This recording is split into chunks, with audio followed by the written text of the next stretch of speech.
Pois, bem disposta. Boa, nem pensar. E não veio dizer. Não acredito. Não acredito. Não teria poder, obviamente, nessa semana. Mas agora vamos voltar a Chapéu. Há uma teoria que eu gostava aqui esta é a tua moda para com lixo, não? Esta agora, tipo, está feito, não é? Tu deves desmontar as peças. A moda quando sai ali, o que é que se faz dela? O motor aproveita só uma coisa, não? Usamos o resto do ano para treinar. Ah, é? És poupadinho.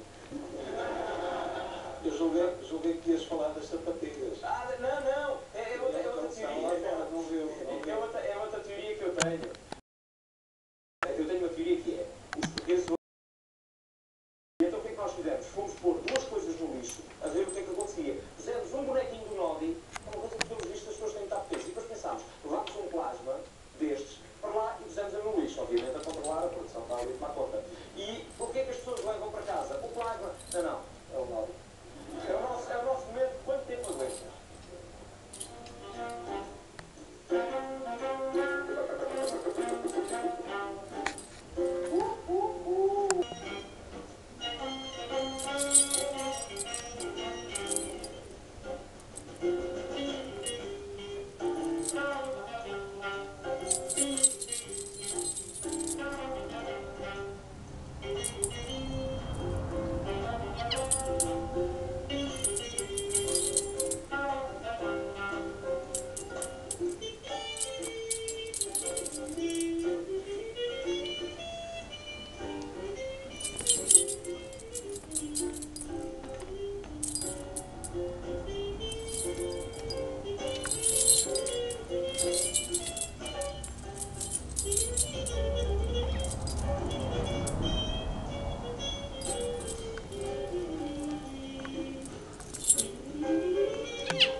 Se quiserem, já estamos o nome da rua e não há de calcular.